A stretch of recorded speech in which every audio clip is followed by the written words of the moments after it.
Hi hello everyone welcome back to our channel. This is Bhavya. Welcome to one more blog. ఎలా ఉన్నారండి అందరూ? నాతో comment సెక్షన్లో share చేసుకోవడం అయితే అస్సలు మర్చిపోవద్దు. వరలక్ష్మి వ్రతం కోసం ఎన్ని అరేంజ్మెంట్స్ ఎంత ముందుగా చేసుకున్నా ఆ లాస్ట్ డే ఉన్న హడావిడి హడావిడే కదా. కానీ వరలక్ష్మి వ్రతం అయిపోయిన తర్వాత కూడా ఒక పెద్ద పండగ ఉంటుందండి. అదేంటంటే క్లీనింగ్ పండగ అనమాట. ఎంత హడావిడి పడి ఎంత ముందు నుంచి ఎంత ప్రిపేర్ చేస్తామో తర్వాత క్లీనింగ్ గూడా అంతే కష్టమవుతుందనమాట. పండగ అయిపోయిన తర్వాత క్లీన్ చేసుకునేది. అంత కష్టపడి చేయాల్సొస్తుంది. నేనిక్కడ ఎలా అరేంజ్ చేశాననేది చూపిస్తున్నాను మీకు. ఈ అరేంజ్‌మెంట్స్ అన్నీ చూసిన తర్వాత మళ్ళీ ఎలా క్లియర్ చేశాననేది కూడా ఇప్పుడు చూపిస్తాను చూడండి. వరలక్ష్మి వ్రతం చేసిన రోజేంటంటే బెడ్‌రూమ్‌లో ఇంకా అమ్మవారిని హాల్‌లో అలా వదిలేసి బెడ్‌రూమ్‌లో పడుకోవడం ఇష్టం లేక నేను, అనిల్ హాల్‌లోనే పడుకున్నామనమాట అమ్మవారిని పెట్టిన దగ్గరే. అంటే అక్కడే కింద బెడ్‌షీట్స్ అవి వేసుకొని పడుకున్నాను. నేను సంవత్సరంలో నాకు తెలిసి ఈ ఒక్క రోజే పడుకుంటానేమో. ఆ తర్వాత ఇంకెప్పుడు పడుకోను అలాగా. ఐ మీన్ కింద పడుకోలేను. చెప్పాలంటే అలవాటయిపోయింది కాట్ మీద అట్లా పడుకోవడం. ఇంక కింద అసలు పడుకోలేననమాట. సంవత్సరంలో ఆ ఒక్క రోజు మాత్రం ఇంకా అమ్మవారిని హాల్‌లో పెడతాను కాబట్టి, పైగా నెక్స్ట్ డే దాకా తీయం కాబట్టి ఇంక అలా పడుకుంటాననమాట. అసలు ఈవెన్ నాకింకా మ్యాట్ అంతా దాటుకొని వెళ్ళటానికి కొంచెం చిరాకుగా ఉంది. అందుకని ముందు బెడ్‌షీట్స్ చేతికొచ్చినట్టు ఊరికే అలా ఫోల్డ్ చేసేసి, ముందు అసలు ఆ మ్యాట్ తీసేసి ఒక సైడ్‌కి పెట్టేసిన తర్వాత నిదానంగా క్లీన్ చేసుకుందాము అని చెప్పి ముందు మ్యాటే తీసేస్తున్నాననమాట. ఏంటంటే ఆ రోజు కూడా ఎర్లీగా లేద్దాం అనుకున్నాను. యాక్చువల్‌గా 5:30కి అంతా మెలుకువ వచ్చేసింది. కానీ అనిల్ పడుకో అన్నారనమాట. తను గూడా ముందు రోజు వర్క్ తోటి కొంచెం టైర్డ్ అయిపోయారు. లేట్‌గానే పడుకున్నారు. సో, ఇంకెందుకు ఎర్లీగా లేపడం అని చెప్పి నేను గూడా ఇంకా అలానే మేల్కొని ఉండిపోయాను 5:30 నుండి. తను లేచిన దాకా ఆగుదామని. తను 6:30కి అలా లేచి బెడ్‌రూమ్‌లోకి వెళ్ళిపోయారు. ఇంకా 6:30 నుంచి నేను క్లియర్ చేసేసుకున్నాననమాట. హాల్ అంతా క్లీన్ చేసేసి, దేవుడి దగ్గర పూజ చేసేస్తున్నాను. ముందు స్నానం చేసొచ్చి, అక్కడ అయిపోయిన తర్వాత అమ్మవారి దగ్గర గూడా ఫస్ట్ దీపం నైవేద్యం పెట్టేసి కొన్ని ఫ్లవర్స్ ముందు రోజు ఫ్లవర్స్ నేనేం తీయలేదు. కొన్ని ఫ్లవర్స్ కొన్ని ఎక్స్‌ట్రాగా అమ్మవారి దగ్గర కొన్ని పువ్వులు పెట్టి, నైవేద్యం పెట్టి దీపారాధన చేసేస్తున్నాననమాట. అంటే ఇంకా నాకు తెలిసిన ప్రొసీజర్ ఇదే. ఇంకేదన్నా ఉంటే నాతో కామెంట్స్‌లో షేర్ చేయండి. ఇంకా నెక్స్ట్ డే అమ్మవారిని తీసేసేటప్పుడు ఎలా చెయ్యాలి అనేది. నాకు తెలిసిందైతే ఇదే. ఒకసారి దీపారాధన చేసేసి, ఆ తర్వాత కొండెక్కిన తర్వాత అమ్మవారిని తీయాలి అనేది.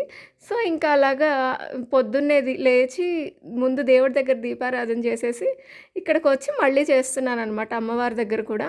యాక్చువల్‌గా దేవుడి రూమ్‌లో పెడితే ఇదొక బెనిఫిట్ అండి. నీట్‌గా దేవుడి రూమ్‌లో ఒకేసారి పూజ చేసేసుకోవచ్చు మొత్తం.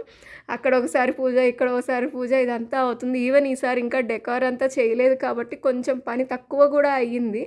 లాస్ట్ ఇయర్ అయితే డెకార్ అదంతా తీసేసరికి చాలా టైం పట్టిందనమాట. అందులో హడావిడి ఊరికెళ్ళటానికి కూడా.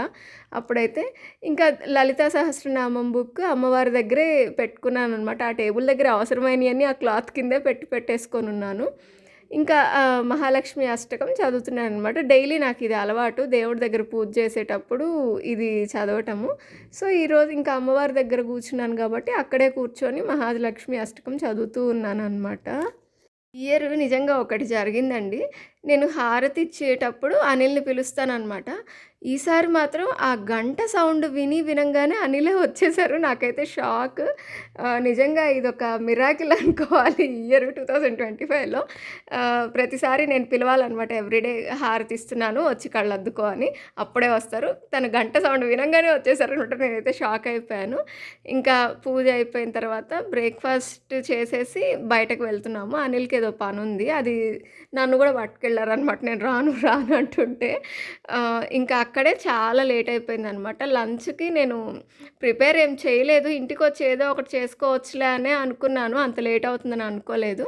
కానీ ఇంకా తప్పలేదనమాట. చాలా లేట్ అయిపోయింది. ఇంకా బయటే తినేస్తున్నాము. ఇంట్లో అమ్మవారున్నారు కాబట్టి నాన్ వెజ్ అయితే తినకూడదు. అందుకని అనిల్ వచ్చేసి పన్నీర్ బిర్యానీ ఆర్డర్ పెట్టుకున్నారు. నేను మాత్రం ఎప్పుడు బిర్యానీనేనా అన్నట్లు ఈసారి షెజ్వాన్ ఫ్రైడ్ రైస్ ఆర్డర్ పెట్టుకున్నాననమాట. ఏదో ఈసారి ట్రై చేద్దాం అన్నట్టు. అప్పటికి అది స్పైసీగా ఉంటదని తెలుసు. చెప్పారు కూడా ఇది కొంచెం టూ స్పైసీగా ఉంటుంది అని. బట్ మనం ఆగుతామా? ఆగం కాబట్టి నాకదే కావాలి అని చెప్పి ఆర్డర్ పెట్టుకున్నాను. నిజంగా ఎంత కారంగా ఉందో. అనిల్ అంటూనే ఉన్నారు, "నీ వల్ల కాదు అది తినడం" అని. నేను అందుకే కొంచెం తిని మిగిలిందంతా అనిల్‌కి ఇచ్చేసాను. అండ్ తను కూడా తినలేక ప్యాక్ చేయించుకొని వచ్చామనమాట. ఇంకా పైగా లేట్‌గా తిన్నాం. 3కి అలా తిన్నామనమాట. లేట్ అయిపోయింది. ఇంక అక్కడి నుంచి మళ్ళీ వెళ్ళి రిమైనింగ్ పని చూసుకొని ఇంటికొచ్చామనమాట. ఇంటికొచ్చేసరికి 5:30 అవుతూ ఉంది. ఇంకా ఆ టైంలో అమ్మవారిని తీయడం ఎందుకు, ఒకసారి దీపారాధన చేసేసి అది కొండెక్కిన తర్వాత తీద్దాంలే అనుకున్నాను.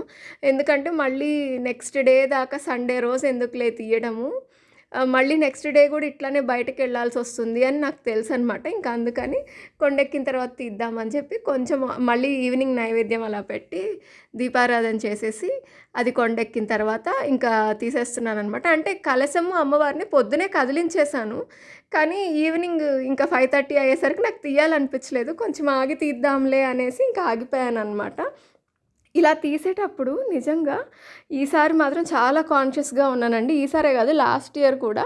అంతకుముందు ఇయర్ ఏమైంది అంటే ఈ ఫ్లవర్స్ అవన్నీ తీస్తూ ఉన్నాను. ఈసారి మల్లెపూల మాల వేశాను. అంతకుముందయితే చామంతి పువ్వులనమాట. అలా మాల వేసి ఆ మాలలోనే రూపు కూడా కలిసిపోయింది. పువ్వులు అన్నీ ఒకే దగ్గర పెట్టాను. మిగిలిన ఇమిటేషన్ జ్యువెలరీ ఉంటుంది కదా! అదంతా తీసేసి ఒక దగ్గర పెట్టాను. అమ్మవారికిగా సెపరేట్‌గా ఇమిటేషన్ జ్యువెలరీ ఉంటుంది నా దగ్గర. అదంతా తీసి ఒకే దగ్గర పెట్టుకొనుంటాను. అయన్నీ తీసి పెట్టాను కానీ రూపు తీసి వేరే దగ్గర పెట్టడం మర్చిపోయాననమాట. ఏమైందంటే ఆ యెల్లో థ్రెడ్ కాస్త ఆ చామంతి పువ్వుల్లో అలా కలిసిపోయి పువ్వులు పాడేసే కవర్‌లో వేసేసి చెట్లల్లో పడేసాననమాట. ఇంటికి కొంచెం దూరంగా వెళ్ళి. నాకు చాలా సేపు ఇంట్లో వెతుక్కున్న తర్వాత గుర్తొచ్చింది ఆ పువ్వుల్లో ఏమన్నా కలిసిపోయిందేమో అనేసి. ఇంకా టెన్షన్‌గా వెళ్ళి వెతుక్కుంటుంటే నా ఫ్రెండ్ గూడా చూసి, "ఏం వెతుకుతున్నావు ఏంటి?" అంటే చెప్తే, "చూసుకునేది లేదా" అని అరిచి తను గూడా వచ్చి వెతికిందనమాట. వెతుక్కుంటే ఫైనల్‌గా దొరికేసింది. అండ్ ఇంకా అప్పటినుంచి చాలా జాగ్రత్తగా ఉంటాను. ముందు రూపు ఇంకేదైనా గోల్డ్ పెట్టుంటే అది తీసి ముందు సేఫ్‌గా ఒక దగ్గర పెట్టిన తర్వాత రిమైనింగ్ పువ్వులు అవన్నీ తీస్తాననమాట. ఇది నా పాస్ట్ ఎక్స్‌పీరియన్స్. అండ్ అమ్మవారిని నేను ఎలా తయారు చేశానో చూసారా? ఇత్తడి చెంబు, రాగి చెంబు ఇవన్నీ ఒకదానికొకటి ప్లాస్టర్ వేసి చుట్టేసేసి చేశాననమాట. చేసేటప్పుడు ఎంత కష్టంగా ఉంటుందో తీసేటప్పుడు కూడా అంతే కష్టమండి. ఇంకోటేంటంటే ఒకదానికొకటి సెపరేట్ అవ్వకుండా గ్లూ డ్రాప్స్ గూడా అంటిస్తాననమాట. చాలా కష్టం ఇదంతా తీసేసరికి. అండ్ ఇంక అంతా అయిపోయిన తర్వాత లాస్ట్‌లో ఈ ముగ్గు గూడా పేపర్ తోటి క్లియర్ చేస్తున్నాను. అంటే చీపురుతోటి చిమ్మకూడదు కదా! ఇదంతా క్లియర్ చేసి చెట్లల్లో వేసేస్తాననమాట. సో, ఇలా నడిచిందండి సెకండ్ డే. వరలక్ష్మి వ్రతం అయిపోయిన తర్వాత హడావిడిగా పనుల మధ్యలో అమ్మవారిని ఏ టైంలో తీయాలో అర్థం గాక టెన్షన్‌గా అలా ఉందనమాట. వరలక్ష్మి వ్రతంకి ఎంత టెన్షన్ పడ్డానో, అమ్మవారిని కదిలిచ్చేటప్పుడు గూడా అంతే టెన్షన్ పడ్డాననమాట. సో, ఇదనమాట వరలక్ష్మి వ్రతం నెక్స్ట్ డే హడావిడి. ఈ వ్లాగ్ అయితే ఇక్కడికి ఎండ్ చేస్తున్నానండి. హోప్ ఈ వ్లాగ్ మీకు నచ్చింది అనుకుంటున్నాను. మీకు నచ్చితే గనక please like, share and subscribe. Me suggestions ఏమన్నా ఉంటే నాతో కామెంట్స్‌లో షేర్ చేసుకోండి. Thanks for watching. Please subscribe.